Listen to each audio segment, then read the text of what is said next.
at you from the Exodus headquarters in Ohio. Let's jump right into today's episode.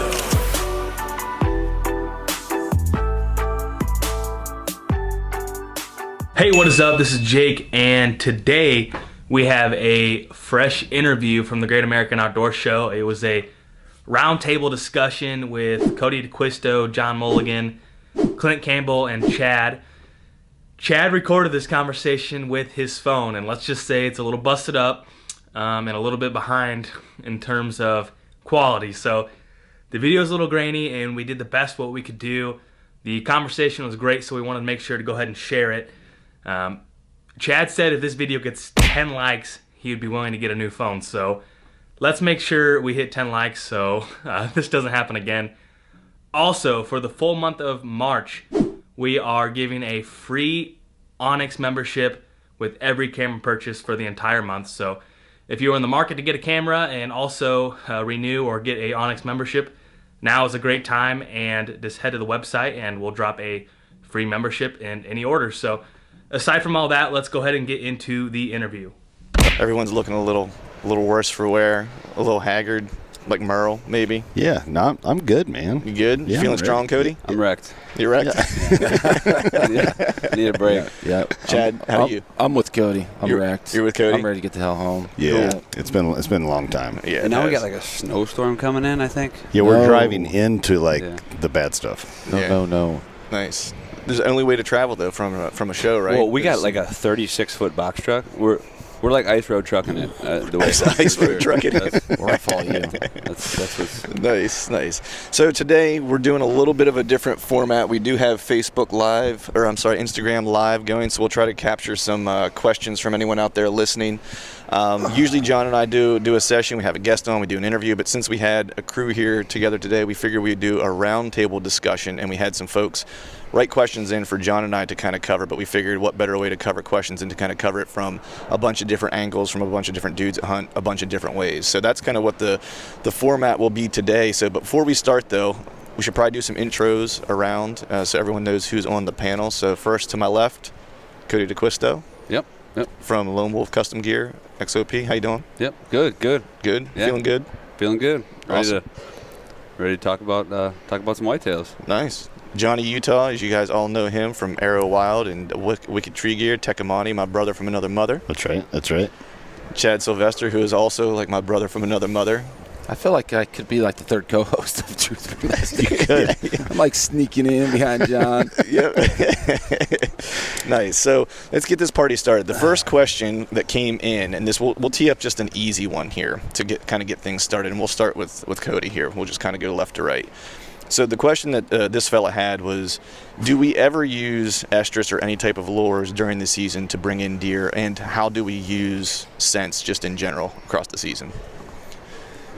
I have never once used a deer scent. No. Nope. No scents. No peas. No cover scents. Yeah. That's all I have to say about that. That's all I have to say about that. I can't speak on that. I know guys who have good luck, but I just never done it. Right. I've never tried it. Yeah. John?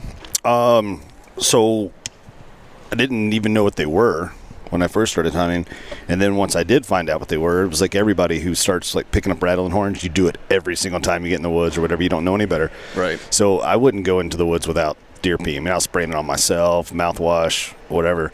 And then now I use it like way more strategically. Yeah. Well, I missed it and then I walk into it, you know? Yeah. No, now I use it a lot more strategic. If I have a buck, like, and we talked about this on the podcast that we recorded a few days ago, if you have a buck that hits a scrape and then like an hour later, a little scrub buck hits a scrape and then that big buck comes right back 10 minutes later, I'm like, okay, he's a territorial buck. He's in the area, and buck, urine might be the thing to like get him, piss him off, kind of thing. So Right. I use it. I do like it that, and I probably use it more early season, trying to capitalize on that. As soon as they go hard horn, they're ready to rack. Right. And instead of being one of a million does, I want to be the first doe. Right. So those are like the times I use it the most now. But again, very strategically, Right. How about you there, Rodeo? Somewhere in the middle of the two, I guess. You know, most of the stuff I do in public, I have played with scents a little bit, and whether I'm doing something wrong or the product just isn't there, I've never had them work. Yeah. So at this point, it's like I don't waste my time or my money. Yeah. Mm-hmm. I'm kind of in the same boat. I don't know. To your point, it's because I'm hunting a lot of public and stuff like that. And I'm hunting Pennsylvania too, which, Sure. you know, it's how many guys are in the timber with scents doing something, right? So that just becomes a negative kind of association for them most of the time. You know, Right. and I've tried every brand you can kind of think of. I've tried drag ropes. I've tried just kind of putting it on the bottom of my shoes to cover my scent whenever I've been walking in. I've tried hanging something from the tree, like a wick of some sort, to just see if I could get something to catch a whiff, but to no avail. So I'm kind of in the same boat with Chad. It's I don't waste my time too much. Now, when rut does get late and I haven't seen anything, I will start like freaking out a little bit, go like, I need to cover myself in some doe piss or something. Yeah, You know what I mean? So I'm the only sucker. Great. Well, I've seen. I mean, to that point though, I mean, listening to what you're saying, it sounds like If it's working, I feel man, like that's a good strategic way to use it. Yeah. I mean, you know, so it's I could definitely see that, bringing a buck in there, Yeah. and being the first one. And I think if people were to use it, I think in the fashion of using mock scrapes and in scrapes is the way to do it, not putting drag ropes on your feet. And I mean, I was to each their own, but I never really got that. Like, access is such a big deal. Why would you want? Why would you want to draw an animal to cross your access? And like, maybe even more sense. so now because of, you know, there has been light years of scent elimination technology that's come out, like on your walk-in or on your trail-in. I think a lot of guys probably did it almost as cover scent. Yeah. You know, I don't want to smell like a dirty human walking in. At least I'll smell like a dirty doe. right. I think The old DDs. I think somebody back in the day was using that deer piss for the drag rope feature of it or whatever. And I'm sure bucks get on it and they follow it, but I've had big mature bucks cut my track and follow it, like with no scent. They do that. Deer do that. I think it was like coincidental. Like, oh shit, man! I did the drag rope and it worked. Yeah, exactly. I guarantee that buck was probably cut that track and was seeing what the hell it was and seeing where it went and made sure it left his area, and then he got shot. And then everybody's like, oh shit, it works. Yeah. I think we sometimes underplay their curiosity. You know what I mean? Oh, 'Cause for sure. I know this year whenever I was in the stand, whenever I had that one nice deer in the swamp that I was hoping to see, he came in while I was getting set up because he heard something scraping a tree, and he was just kind of wondering, who the hell's in my spot? Yeah. You know what I mean? He was just Yeah. kind of coming in to check it out. how dare he? Exactly. How dare you? Right. All right. So the next question here, this fella writes in, and I think this will be an interesting topic because I think we have a bunch of different dudes here that kind of hunt different ways. But biggest pros and cons of using saddles to hunt versus mobile stand setups. So we'll kick this over to Cody because I know Lone Wolf Custom Gear just came out with some. We got the guy with the Hoover over Yeah, there. you got the vacuum cleaner rolling. You know. This podcast episode brought to you by Ghost blinds. Nice. Ghost Blinds and their vacuum cleaner, made by Beck. All right, but biggest pros and cons: saddles versus mobile setups, mobile stand setups. So we got a saddle coming out, as well as what I think is going to be a pretty awesome mobile setup. But to that point, I've messed around with saddles a little bit, or saddle platforms. I can't seem to get into them, but I've never took the plunge. Like, I've never really dedicated myself to, like, okay, I'm hunting with a saddle this year.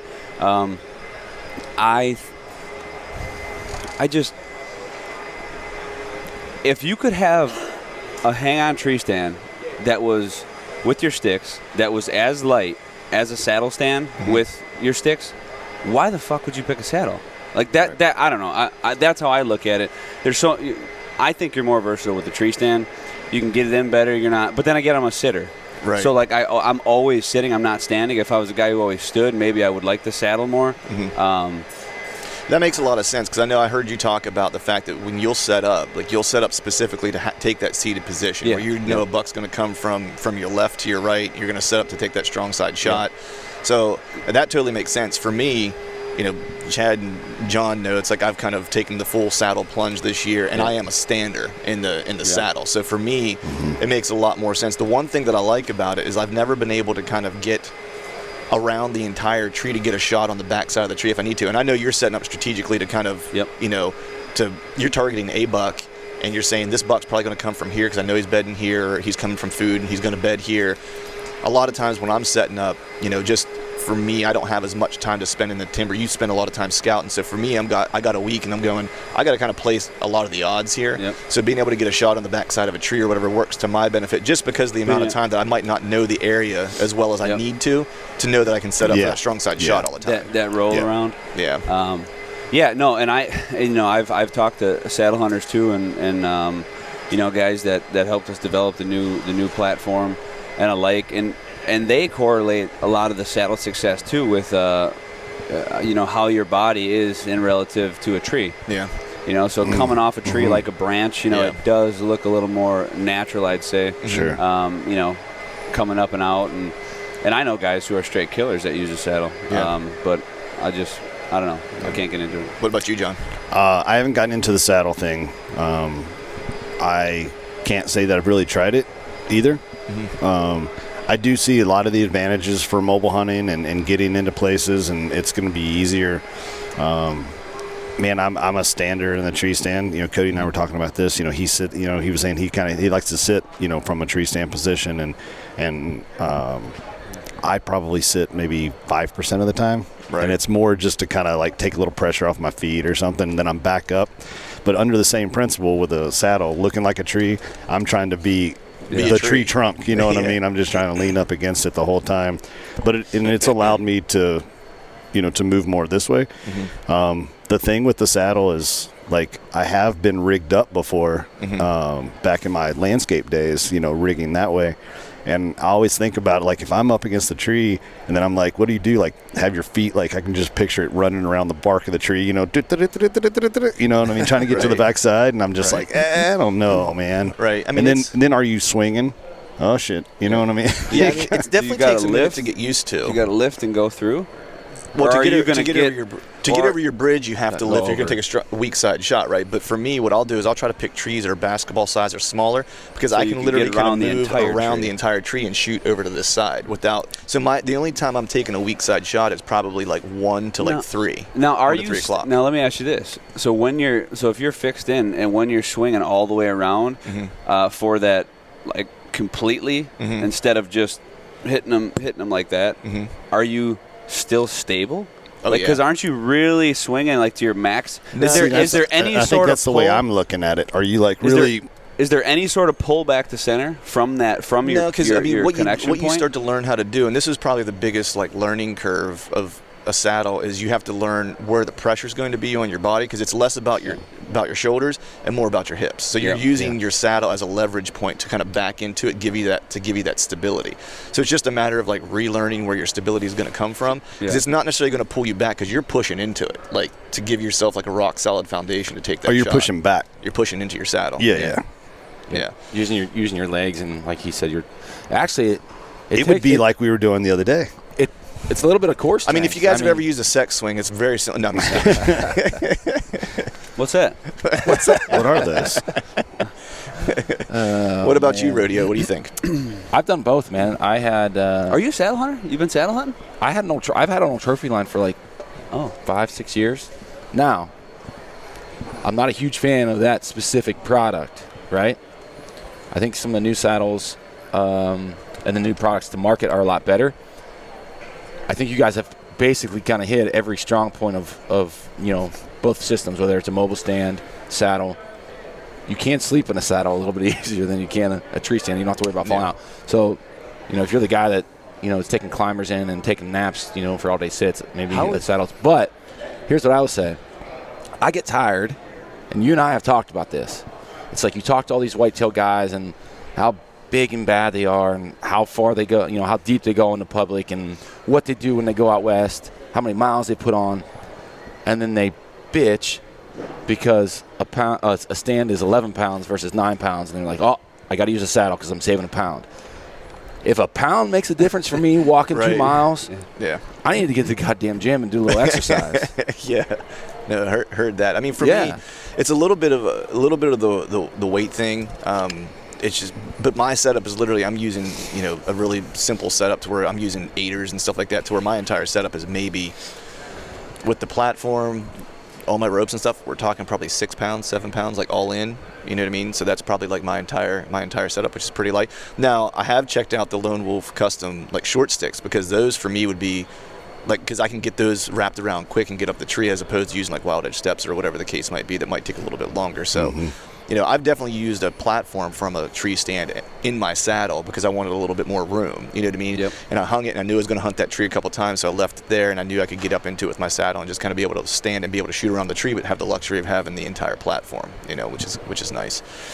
All right. So, next topic here is this fella writes in and says he wants to try to do some out-of-state public land hunts next year, and he needs a little advice. He lives in Georgia. He said he's looking to do a hunt on public land in Kentucky next year. He asked if we have any advice on how to select a piece of public to focus his efforts on. And he said it's hard for him to just do internet research because it seems like so many people don't necessarily volunteer a whole lot of information. There's not a lot of info out there for him from folks who've had experience.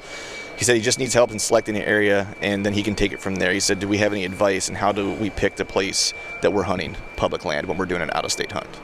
So essentially, he's looking to hunt a piece of public land in a different state. How do we go about finding that piece of public? We'll start with you, Cody. Did it say when he was going? I think that's exactly what I was. Yeah. When is he planning his trip? Let's assume the rut, because most guys who are going to take a trip out of state are probably going to do the rut. So they have the best opportunities, I guess. If I was going to an out-of-state piece in the rut, like I'd never been to Kentucky, but I would definitely look at aerials and look for hedgerows that intersect large chunks of timber, any sort of pinches like that between big food sources, and any narrow downs, funnels, and stuff of that sort. Right. And I'm not the November guy, so but that's what I would do. Right. So I know you like to go after them like when you can pattern them in early season. So if you were going to go for an early season hunt, then would you kind of take the same approach? No, different. I would look for more so just big woods, a lot of timber that I knew was going to hold deer, that had substantial food sources that I know I could look at or try and catch them going to for sure. Right. And honestly, like with me, Kentucky is a big state, right? Really big state. I mean, there's a lot of timber, right, in Kentucky, or is it more open? Hill country. Yep. Yeah. So I mean, my biggest okay, if I'm gonna go early season, I know I'm looking for all that. Like, I know guys. A buddy of mine does a lot of research on. You can actually find out like how many hunters are in an area, or like hunters per acre. And if you wanna, he's an accountant too. So I mean, that's how he looks Numbers, at things. But I would just pick a piece and then dedicate to that piece. Commit to that piece. And if nothing was there, I would know, and then I'd go to the next section and go so far. So maybe pick a spot that you could go power scout one unit, and then if it wasn't happening there, you could always have a plan B, but not like spreading myself thin throughout the entire state for sure. Right. How about you, John? I mean, I know you're a Kentucky native, so. Yeah. So as a Kentucky native, I can tell you that Kentucky public is not the best. But, I mean, there are pieces that border good private pieces and stuff like that. So anything can happen. Where I moved from in northern Kentucky, there was a piece of public that just gets pounded. So for me, like when I moved to Iowa and people are like, oh, dude, you got that big shimmick forest like right next to your house. Like, you're going to love it. And I'm like, yeah, right. You know what I mean? Like, that's ridiculous. But the shimmick doesn't get pounded. Like, nobody hunts it. So it's different. There are places, there are pockets in Kentucky. And again, I don't want to, like, dumb it down and say that you're not going to kill big antlers, because I know that's not what hunting's all about. So I don't want anybody to flame me for that. But I think most people, their target is they're going to get on a good mature buck. And if he's got a nice headgear, that's a bonus, right? But like Cody said, I think public. Wait, is this guy meat hunting? Is he just going to kill it? Yeah. No, I think we can assume. I think he's going for a decent buck. Yeah, if you're going to travel out of state, I would make the assumption that you're not going to. He's not meat hunting, right? Something you can plink in your home state. Yeah. So I mean, I'm like Cody. I'm going to look for if there's a neighboring farm, especially if it's a ag farm that's got row crop near the edge of the property. I'm going to look for that. And then I mean. Yeah, pinch points and funnels and ridges, but like if he's rut hunting, as we all know, like you could kill one in Walmart parking lot. Like anything can happen. You know what I mean? Right. Yeah. So, but yeah, I mean, not to sound like a cookie cutter answer, but I mean that's really what it comes down to. If you're not relying on people in the area, right? Rodeo, you and I probably have a similar response to this. Yeah, I mean, I got a guy in Kentucky that hunts. When I say a guy, one of my boys, BG bow hunter, Josh Profit, who goes pretty damn hard on a limited amount of time, and 9 out of the last, I think, 11 years has killed at least a Pope and Young on public in Kentucky. With a trad bow. The last few years with a trad bow. Yeah. So that dude's getting it done. So it is possible. I mean, not to downplay, or talk up Kentucky at all. But for me, if during the rut, everybody's taking time off work. All the public's going to be pounded. Mm-hmm. So to me, it's about access where you can. I would try to focus on 1,000 acres, like Cody said. Find one spot, dedicate some time, and learn that spot. And that starts with me for access. I would find spots where I don't think guys are going to be. Now, that doesn't mean that it's 2 or 3 miles from the nearest access point or road either. There are some overlooked spots that, maybe they're standing water that guys just don't want to cross because they don't want to put the work in. Yeah. So that's where I would start. And then also during the rut, I would honestly start focusing my attention around doe bedding. I mean, that's right. Again, cookie cut answer, but if you have 7 days, that's where they're going to be. Right. It's like same with you. It's like that one piece in Ohio. It's like I found some great doe bedding. I continue to try to set up on that during the rut because I have action there every year. I think starting from the top though, it's like if this guy's looking to find a piece, it's like find all the public land pieces, do some e-scouting, and figure out where they're at. Try to get away from any place that has like a larger metro area near it because that's going to draw people from the city who want to get out to hunt, right? I think then kind of draw a circle around it, figure out where all your access points out there are going to be easy, and then kind of make a circle around those or inside of those that kind of go about a half mile. And then you got a piece there that you probably have that's probably going to be less touched than the rest of the pieces. And then from there, kind of outline, I think what all you guys kind of said, like where are your hedgerows, where are your pinch points, where are your funnels, where are those features, and then boots in the ground and scout those and see what you see. You know what I mean? I think that's probably you got to walk it. Yeah, I think that's probably like one of the better approaches there. So this guy here, the next guy, it's a similar question, but he's asking more specific about hill country, and he wants to know, are there any region-specific tactics whenever you're hunting hill country based on land features or anything or habitat features that could help him fine-tune his strategies? Hill country, we talking like out here, like Texas hill country? Well, let's talk like Ohio hill country, because I think he's referring to. He's heard us talk about my hunts in Ohio and our hunts in Ohio, Chad, and I think he's kind of going, "Hey, I'm hunting some similar type of terrain. You guys see some deer. I need a little help trying to figure out how to hunt some of these areas. Yeah. Or is there anything you guys are doing specifically for those type of terrain features and that type of habitat?" I mean, now I've never hunted Ohio. Mm-hmm. I've never been there yet.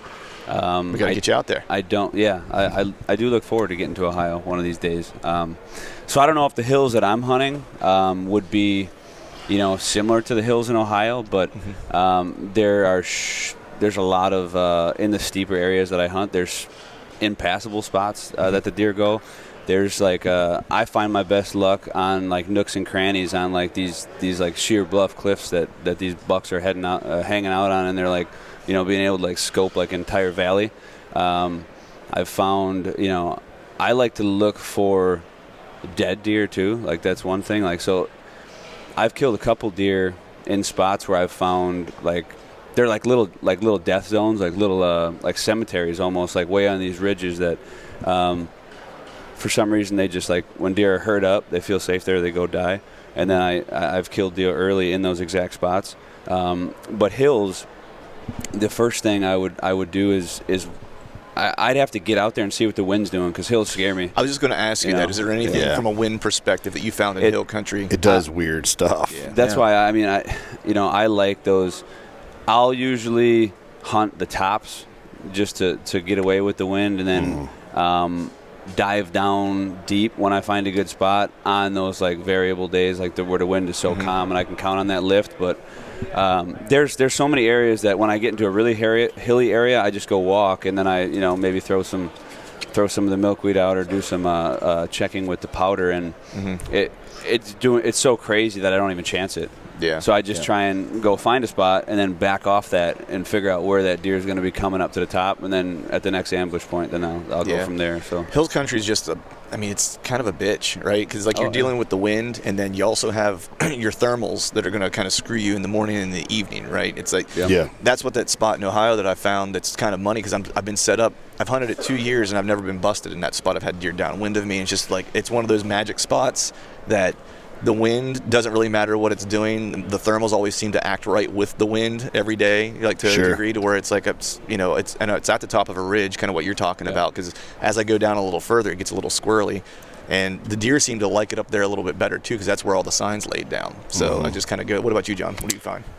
For me, like, the steeper the better, and I want to get right to the edge of the steep because I know they're not going to go straight down, some cliff, right? And that's usually going to be a cross point, or they're going to hug that edge, and it seems like if they're going to be on one side or the other, and if you've got like a steep face, I'll try to find a hot trail or something like that.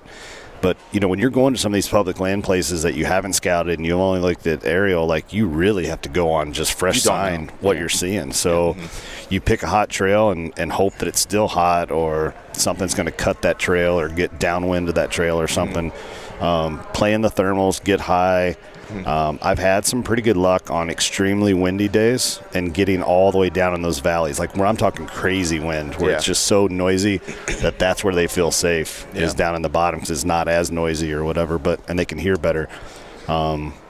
Creeks, creek crossings down at the bottom of those in the big hills. And in northern Kentucky, that's a lot of, it's a lot of river bottom stuff close to the Ohio River. And that's what we would always do. We would always try to get top of ridges on non-windy days, hunt mornings, and then in afternoons try to get, when it's hot, get down in the valleys and near the water. Right. What about you, Rodeo? I've spent a lot of freaking time in hill country. Basically, the last 3 or 4 seasons, excluding 2018, and it was all new to me.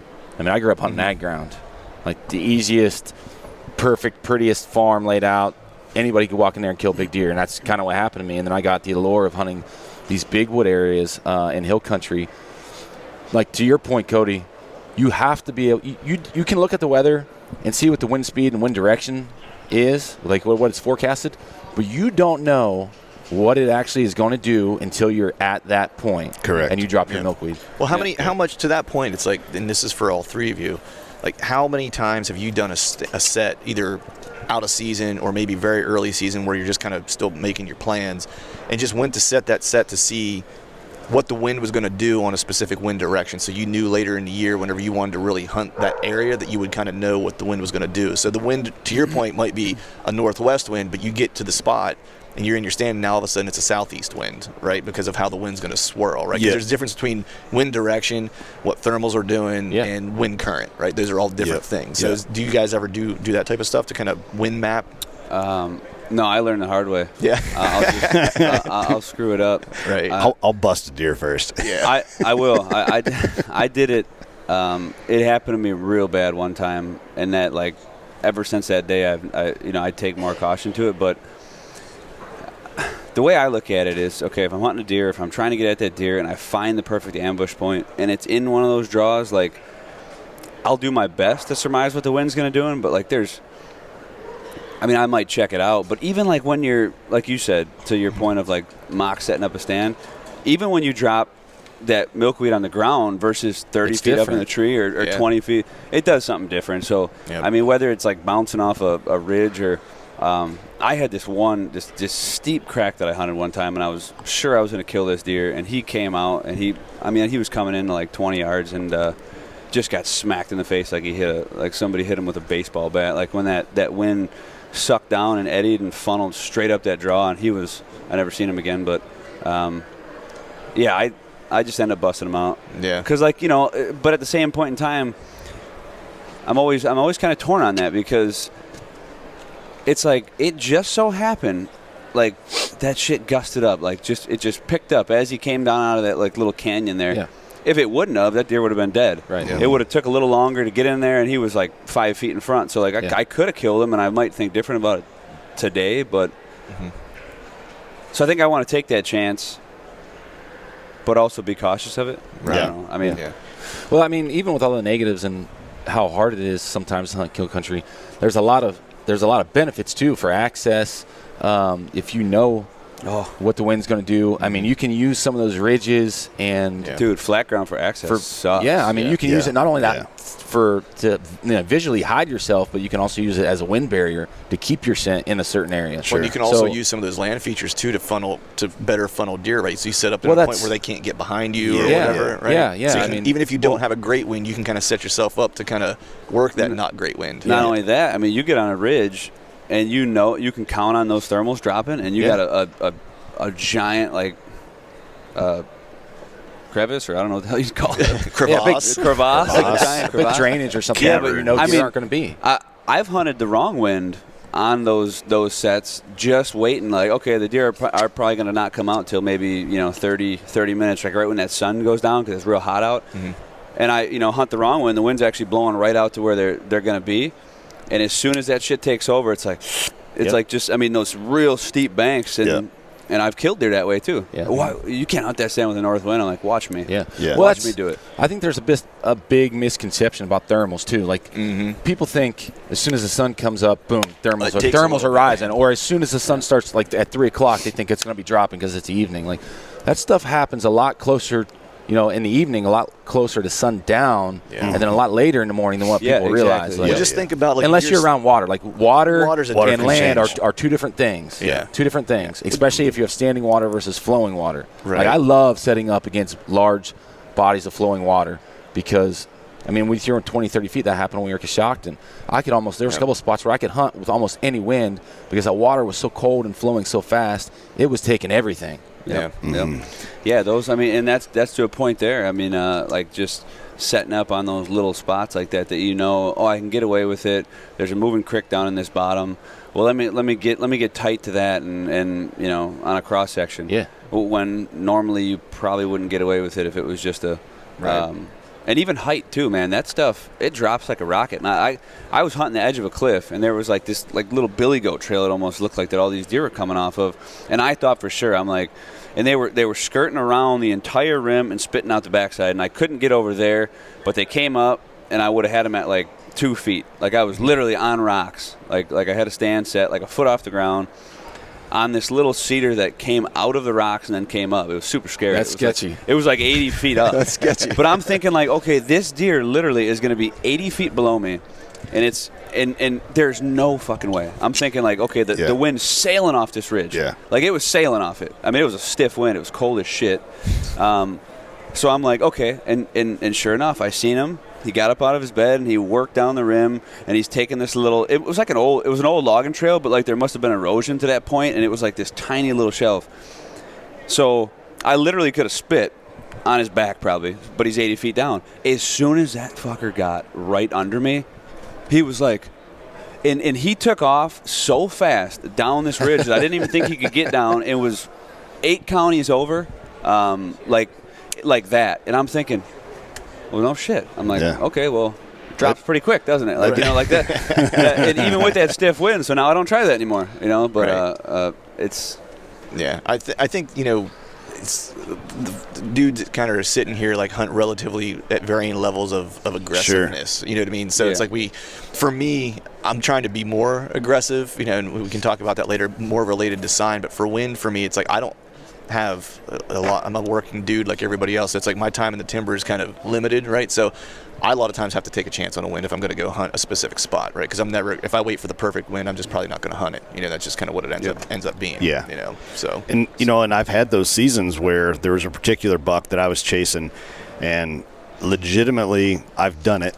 I've sat down with an Excel spreadsheet and documented like trail camera photos, like on this day he came in from this direction on this wind. Like I was at dire straits. You know what I mean? I'm pulling out all the guesswork, and I'm like really trying to plot stuff out. And sometimes you can actually start to track a pattern, and at least figure out what loop they're making or where they're making the loop from. Right. But it's kind of catch-22 because I do it myself.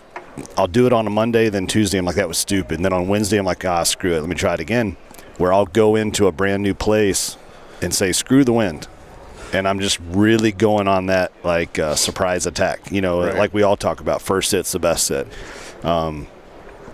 Even though my wind might not be perfect, I'm thinking, you know what? I still haven't been there before, so I think he's going to be there.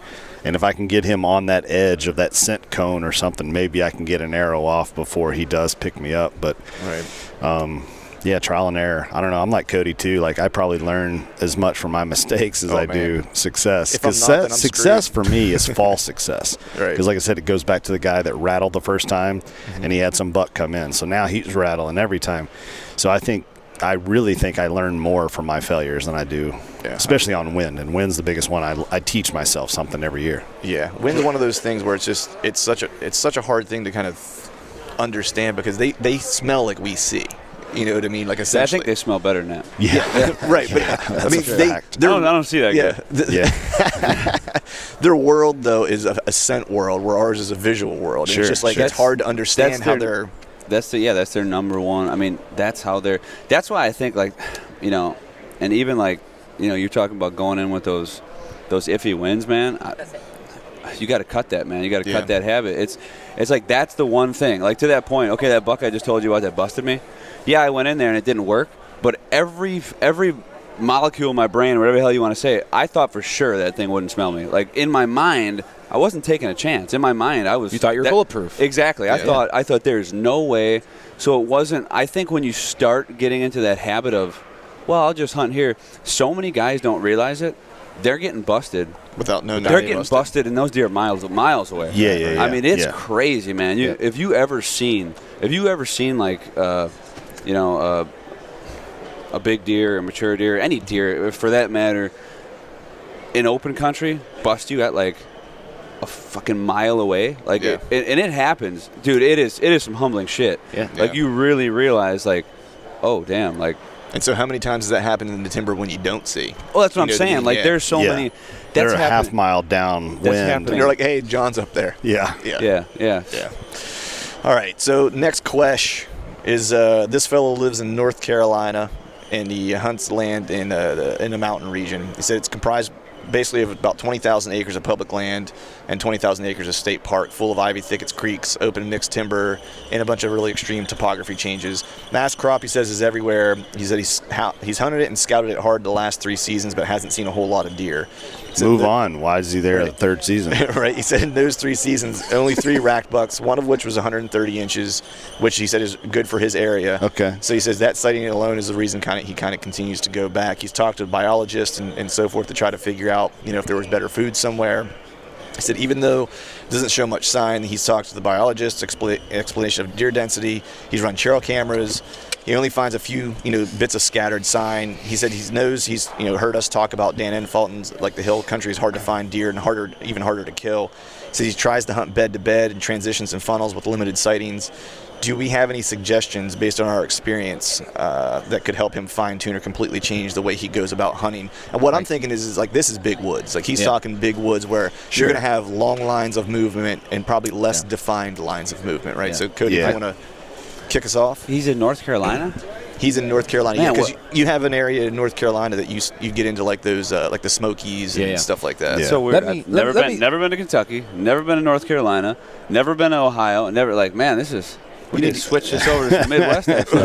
I don't know what North Carolina looks like, but it sounds to me like this guy's doing his diligence, right? Yeah. So he knows what he's doing. He probably knows sign. He's listening to the right people. Get the fuck out of there. Yeah. Go somewhere else. That's what I would say. Like, now, if he doesn't feel he's confident enough in like finding these deer, which it doesn't seem like he got on the good bucks in the area. Mm-hmm. Yeah. He knows what he's doing. He's looking for the right stuff. Then I would just start researching other places. I mean, I don't know if that's I'm right there with you. Like, if he spent 3 seasons out there and he's talking to the biologist and he's looking for the sign, but I don't like the bed to bed thing so much, because it sounds like he's just pounding that, and he might be actually keeping himself from seeing anything. Like, he might want to switch up the tactic there and get out of the bedroom a little bit. And if it's such big country like that, that's my thing. Like, the bigger the woods, bed to bed is hard. It's a lot harder, you know, to do. We've spent a lot of time in big wood settings, 60,000 acres plus, very little structure, very, very low deer density. So my experience with big woods is probably a lot like what this guy is. And the one thing I would say is use historical data around the rut from your goddamn trail cameras. 100%. Because those deer, They do the same thing. well, yes, but there's food everywhere, right? Yeah. So if there's mass crop everywhere, it's really hard to pin down especially, deer. I wish I knew how much of this was clear cut too, because that would be. Yeah, I think that's the basics, right? Find edge, find structure, and see where, potentially those deer could hole up. But use your trail cameras. I mean, you let them run 365 and look at that historical pattern. Those deer will hole up for, 2, 3, 4 days, and then you have that small window to get on them. And if you miss that window, they're somewhere else. Yeah. Yeah, I mean, that's the one thing that – so that's kind of what helped in Ohio this year, right, is near that doe budding. I think the one thing, too, around the rut and using your trail camera data is a good idea, just because one thing that I learned from the dude from MSU Deer Labs, biologist guy, was that does will pass their breeding dates to their doe fawns. So if you can find an area that bucks are kind of cruising during the rut around doe bedding, that bedding area is going to come in the same time every year, because it's probably the same doe family group that's using that, right? Yeah. And so using that intel to kind of figure out what time certain ridges or certain funnels are going to turn on because they're traveling between doe bedding to doe bedding is probably your best bet. Because the one thing that we saw in the big woods, I'm not as experienced as you or Chad, but is that and this is something that I think Jeff Sturgis talks about too, is just like the long lines of movement, right? There's food everywhere. So they're not bedding here, eating here, and coming back. Like they're bedding here, eating here, then going to this bed, and then just kind of whatever their pattern happens to be, which is just a lot longer and less defined. Yeah, and I think that's a general rule. The bigger the woods, the bigger the trail. Yeah. Like the more they're going to travel. That's what I've seen from Kentucky and then even moving to Iowa.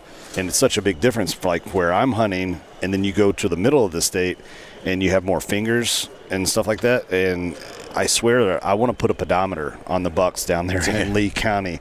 I mean, it's got to be crazy how far they're traveling. It's insane. But yeah, bigger the woods, bigger the trail, longer the trail.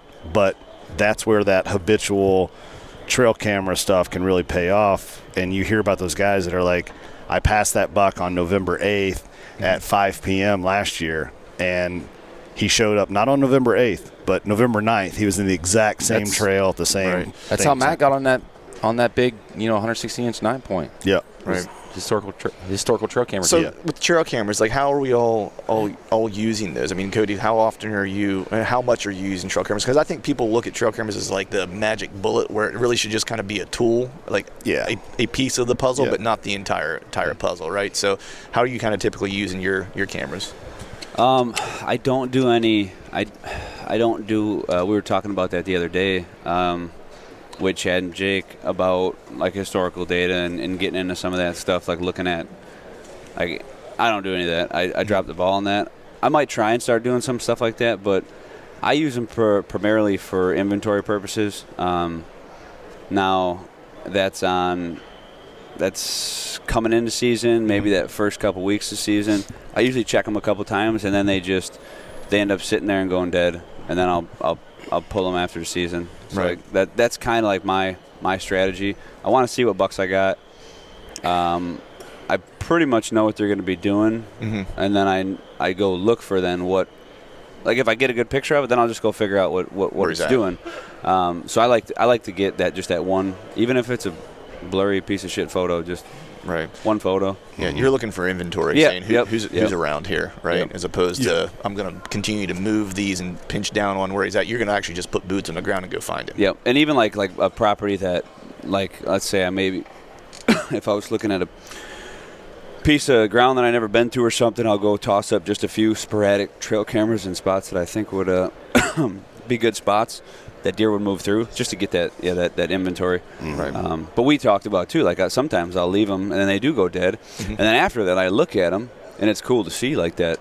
Right. Like that how the whole season played out in that one spot. It's definitely cool to see and what moved through there. But I've never went as far as to actually like documenting that stuff. Right.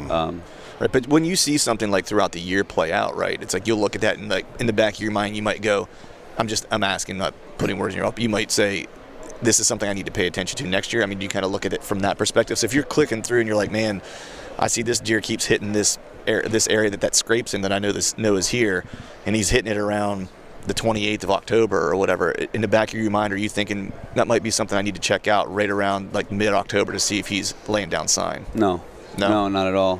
I just think that like scrapes light up at a certain time of year. Find the scrapes that are lit up and kill a deer on that scrape. Like I don't complicate it. Right. Like so I won't see a scrape. Now there are primary scrapes. I got primary scrapes that light up every year.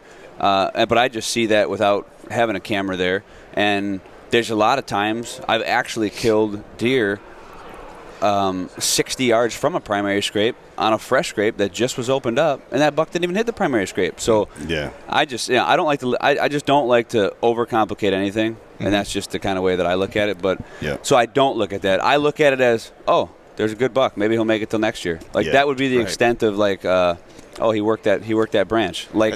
Like 70 other fucking bucks did. Like it's it's one of those things where, which I could be completely wrong. The next year, that deer could have came there on the 31st, and I maybe could have had that crystal ball, but I never capitalized on it. Right. Yeah. I think that's one thing though that I think you do a good job of. That's something I'm still trying to learn to do, is trust myself in each given year to read what's happening then, as opposed to getting married to a spot or getting married to an area that lit up before that I'm going to go try to execute on the next year, because that buck might not be there anymore, right? And what has maybe the habitat has changed a little bit, right? There's a bunch of things that could change. It could change what that deer is going to do. Sure. But it's the hardest thing for me to do personally, is just kind of change that mindset and be and trust my own intuition. You know what I mean? Well, and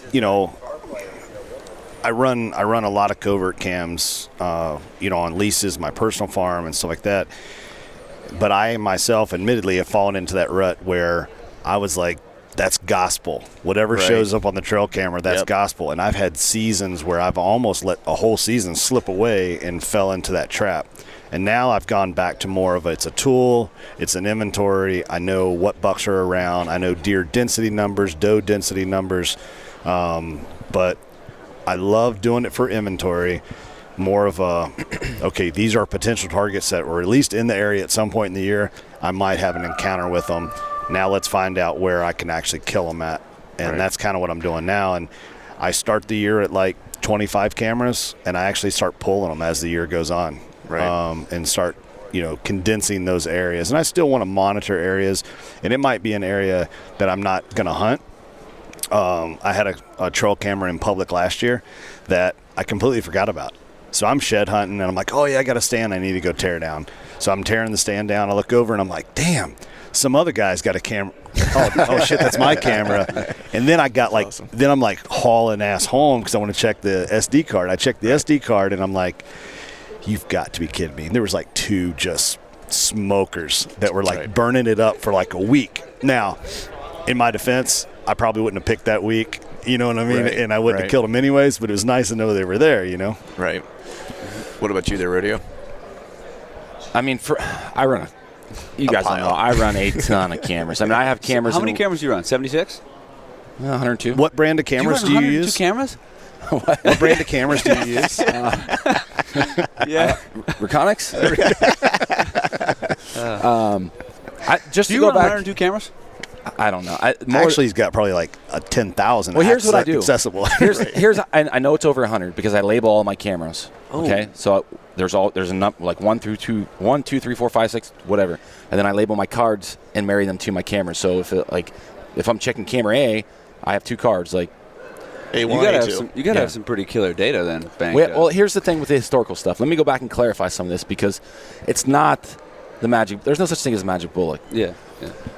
That is with, like, those deer doing the same thing year over year over year is with everything else, all the variables remaining the same. So habitat, outside influence, and that doesn't mean you got a picture of him on a scrape November 2nd, 2017.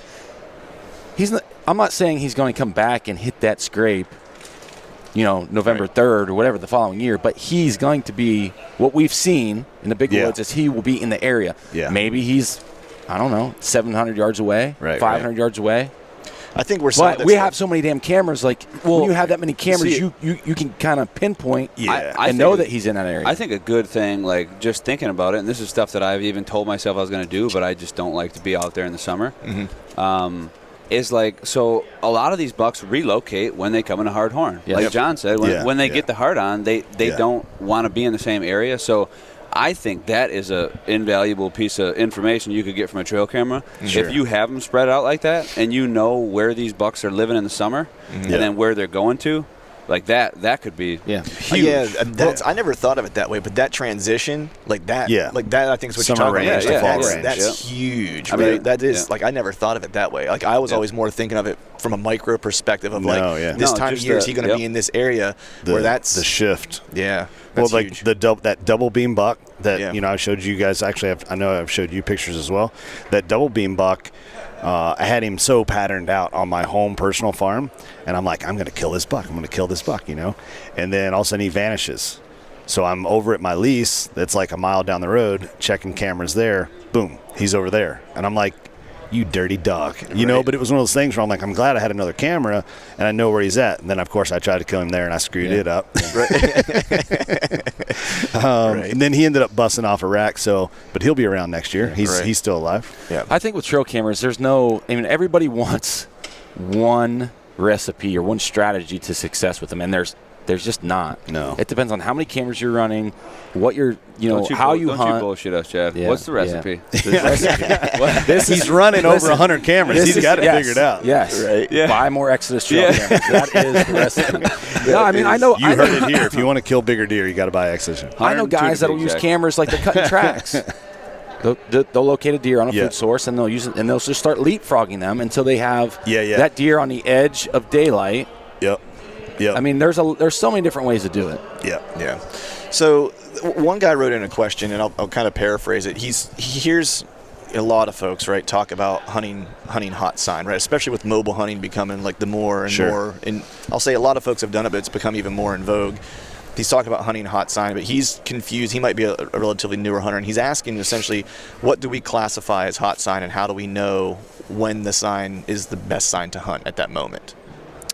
Well, I would definitely have him start looking at like what a fresh track looks like opposed to what a an older track looks like. I mean, pounded areas. That's all. Honestly, I think it really gonna vary on your area. Right. If you're hunting a big piece of woods and there's like you said they got a longer travel and they're not so condensed in one area. Like I've hunted farms that had trails that look like cow paths, and I'd literally be hunting with people, and they'd come up to me and they'd be like, "There's too much sign here. Like, where do I hunt?" Can't prioritize. Because you can look at it both ways. Everybody, I hunt this stuff, and there's not that many deer. But what about when you hunt a farm, and the deer population is literally so huge that how do you specify a certain buck? How do you know?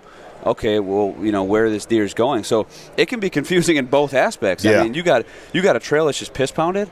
Yeah. I mean, well, it's a pounded trail, but then there's pounded trails everywhere versus nothing. So I would focus on where deer are. Find actual deer. Right. Like if you're not best sign ever. Jeez, best sign ever. But that's the thing that people overlook. Yeah. I get so many times, hey man, what do I want to set up on? 4-finger tracks, 3-finger tracks? Has it got to be the size of my forearm? What are you doing? Like, well, a lot of these guys don't know what they're looking at. They don't know what a fresh rub looks like or a fresh scrape, or that scrape was made 5 days ago. And then I just tell them, like, go find the deer. Like, where the deer are is where you need to be. It's very simple. It is so simple. Right. Sometimes it's harder to do because finding the deer is hard. Like, if you got thousands of acres, fucking strap them boots up, man, and just find the deer. Well, I think that's it, man. Like, people are always, again, going back to, like, what's the magic bullet, right? And it's not, like, you kind of simplify it. It's like, just go find the deer. It's like, it's really easy, but, like, a lot of things in life are easy, but executing it and doing it are hard because it takes a physical effort to go actually do it. It takes hours. It takes, physical effort to make it happen. Yeah, it's... I think I was talking to somebody yesterday at the show, and it was so cool because he came up and he was like, dude, he's like, I listened to one of your podcasts. He's like, and then I went out and killed a deer that next day. He's like, and I just walked and I found the deer, set up a stand, and I killed the deer. And he's like, it's my biggest buck.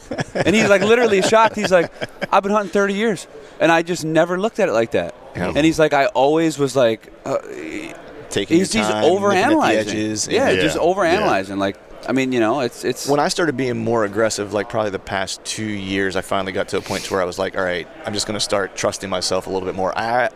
haven't killed a deer in 2 years. Well, actually I did last year, but didn't this year.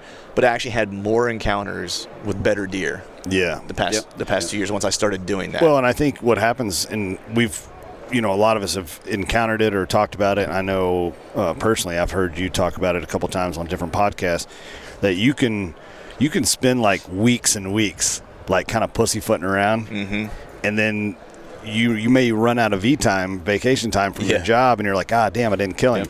If you just were like day one would have went in there guns a-blazing, balls out. Now I got 13 days to go relocate another one. And it's I think that's one of the things I know I've heard you say. It's like I'll go find another one, right? And it's just, and people sometimes sometimes it's not. It doesn't happen. But it's like bumping birds when you turkey hunt. Yeah. Well, there's a lot of birds out there, but you get those guys who are like, where are we going? You want to get like as close to the roost tree as possible? Like, well, yeah, let's just set up. Like, let's so we're there when they fly down. Well, what if we kick them up? Who gives a shit? Yeah, we'll go find another bird. Yeah. It's now it's a little different when you got a buck you've been hunting for 17 years or something like these guys are waiting for. And I mean, to that point, I would say, don't get so romantic and fall in love with a specific deer if you can't, if you can't get on him because of property, because of access. Yeah, if he's not location. killable, move on. Yeah. It's like the hot chick. If you can't date her, move on. You know what I mean? There's another hot chick out there. Take what you can get. Yeah, that's right. Right, exactly. Yeah, I did that enough in college. Yeah, I fell in love with it. All right, we're going to make a hard transition before any of us get ourselves in trouble. All right, so this one's kind of, I guess, maybe a moral or dilemma or whatever. But you said moral dilemma? Moral dilemma, yeah. Uh-oh. Yeah, we're going to get deep and philosophical here, maybe a little bit. Not really. No, okay. No, he just says he's seen an article recently that the fascination of antler inches is ruining hunting. He says, how do we feel about that statement? So, whoever wants to take... I'll take it first. Yeah, you would take I'll take this first. All right. I think I don't think it ruins hunting, right? Because as men, as providers for family, I think there's a competitive nature in our DNA, right? Yes. Yeah. I think that you should hunt for your own personal reason. Yep. Whether that's meat, whether that's enjoying time out in the woods. For me personally, and I've said this publicly, killing a mature deer and not a deer based on inches is like the political thing to say. That's not. I'm not gonna hold out and shoot a 7-year-old 130-inch deer if there's a 160-inch 4-year-old that I can kill. Right. It's for me it is inches. Yeah. And that's why I haven't killed a deer in 4 years, because I have that. Yeah. My story is a little bit crazy. The deer that I've killed when I was younger, and then trying to step it up or live up to that or do better. Yeah. Like, it's not an easy thing to do. So yeah, whether people like it or not, for me it's inches. Yeah. It's just it is what it is. And like Chad just said, I mean, hunting is a violent thing. You know what I mean? You're taking something's life, and I think the reason why all of us hunt the way we do, and we all have similar strategies that we're pushing it and going deeper, going farther into the timber and that kind of stuff. So like, it is that kind of alpha male type thing. So I like big inches on antlers. I like mature deer because that's the challenge side of it. They're older, they're smarter. But I've always said it publicly. If there's a 180-inch buck and he's got spots on him, I'm shooting him. Right. Yeah. You know what I mean? Like, anybody who comes and starts talking about that is the worst thing. Yeah. Mm-hmm. Well, I let him go because he's 2.5. No. And you're looking at a picture of it, and it's like, it's a good deer. 186-inch 6-point. Yeah. Right? Well, he was only. Yeah. Did you really? That's what I mean. That's Did like you really? It's a political cop out, right? Yeah, It is. is. It is. Like, and I'm not saying I'm competing against John or I'm competing against Cody or competing against Clint. It's like it's a competition inside myself. Yes, to get better. Competition. Yeah. Do you not want to do better? I mean, I totally get it for people who get out in the woods. I love being out in the woods. I don't not love being out in the woods. And I get it for the guys who do be out in the woods. And I get it for the guys who are hunting harder ground to kill deer or the deer that aren't there. But on the same side, if you want to be a lion, then train with the lions. Yeah. I mean, if you want to kill a 180-inch buck. That right there is the quote of the podcast.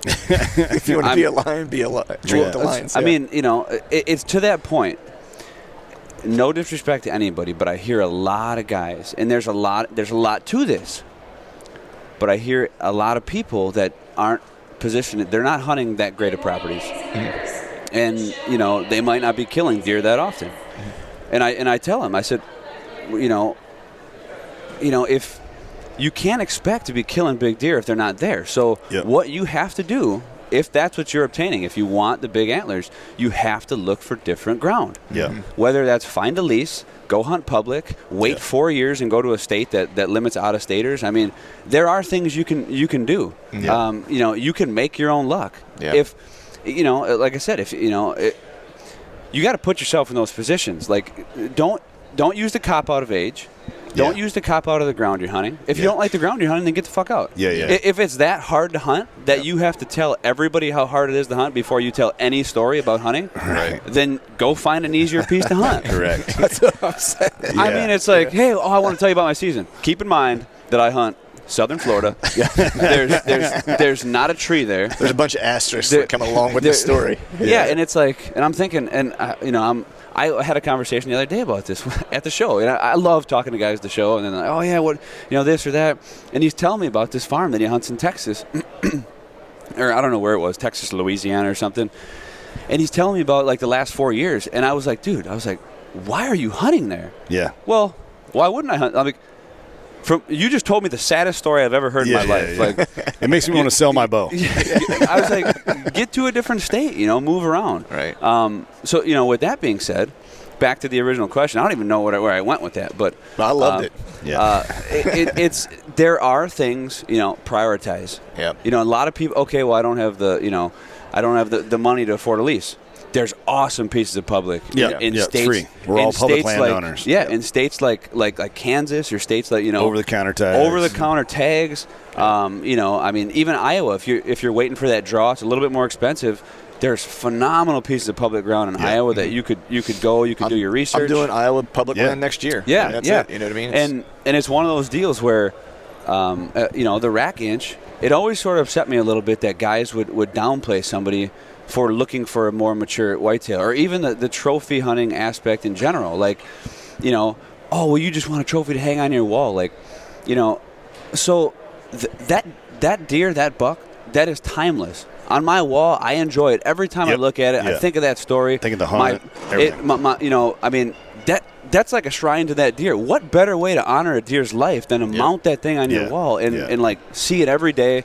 I mean, the feelings that I get when I look at my mounts, I know how I felt. I know when it happened. I know how I made it happen. I mean, all that stuff resonates so deep with me, And the fact that now I eat the deer I kill. So for the fact of you to come at me like, oh, you just care about inches. Well, yes, I care about inches. I want a bigger deer. Like, that's my personal goal. I strive for big horns. I strive to kill specific deer. I strive to kill them close in proximity. Like, those are the things that I want to get out of hunting. So who are you to tell me that that's the wrong thing? That's the point right there, right? Because I had a conversation with someone. It was like two weeks ago, and it's equally as wrong for me to project my goals onto them and say, if I want to hold out for a bigger deer, a more mature deer, I shouldn't tell you that you should, right? And in the same breath, if that's not what if you want to hunt for meat, I'm all for it, but don't tell me that should be what I'm doing. You know what I mean? So I think it's just a little bit of, I think what it comes down to, honestly, is just a mutual respect between hunters to let each and every one of us have hunting and make it be what it is we want it to be in our own way. Well, everybody that should be fine for everybody. Bought their own tag.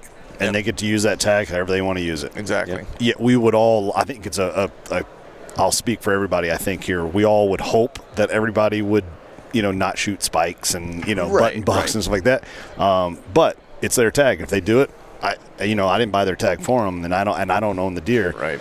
And talking about, the making those choices and like manning up and do whatever it takes, I left Northern Kentucky's a pretty good buck spot. But to make it a great buck spot, I needed to buy land, and land's very expensive there. And the public is not that great there. And you can knock on as many doors, and it was just locked up. So I made the decision. I wanted to go to a big buck state where I could go shoot big antlers, So I moved to gravel roads, the satellite Wi-Fi, the worst internet in the world, and cell phones that don't work. That I said, you know what? If I'm going to go shoot big bucks, I got to go to big buck country. So I made some sacrifices, and I mean, it was like having that conversation with the wife, like, hey babe, vehicles never be clean again. We're going to move to Iowa. We will Dude, never that sucks, watch doesn't it? Netflix ever. Doesn't that suck? It does kind of suck, you know. So I think to answer this dude's question, like really simply, is that it's not the fascination. No, it's not ruining the sport. No, the fascination of antlers is not ruining the sport. It's everyone's opinion about everyone else's hunting style. Is what ruining the and sport. like whatever it is, Pound it. Yeah. whatever it is that you're striving for, just own it. Like Yeah. you don't Yeah, have to. You don't have to Right. have those copycat answers that you're doing something else because someone else is doing it. Just own your shit and talk about it. Well, and I'll throw one other word out there: jealousy. Oh yeah.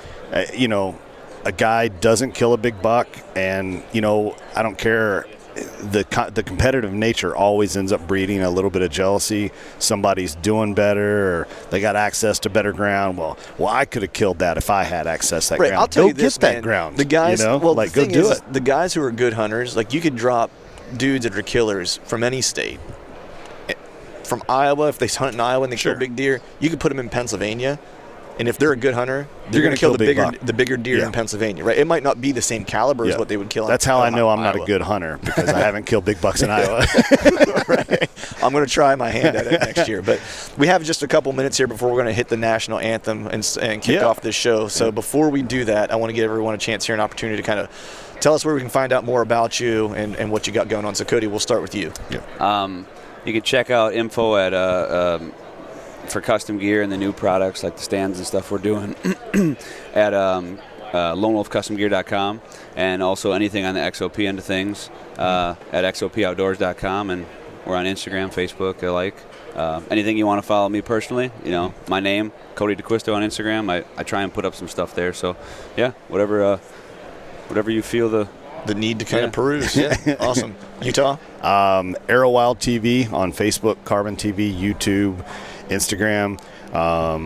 Myself personally, Instagram, Johnny Utah Hunt. And, you know, some of the brands, obviously, that I'm here with this week, Wicked Tree Gear and Glacier Coolers, set up at the Great American Outdoor Show. And then Rodeo, you're kind of like the honorary third captain of this ship. Of course, ExodusOutdoorGear.com, Exodus Trail Cameras on social, Exodus Trail Cameras on YouTube. Make sure you check this stuff out. And Trail Cam Radio, new podcast. We just started, 4 or 5 months ago. And then my personal stuff, Sylvester_Chad on the IG. Yeah. Awesome. Well, I want to say thanks to you guys for jumping on.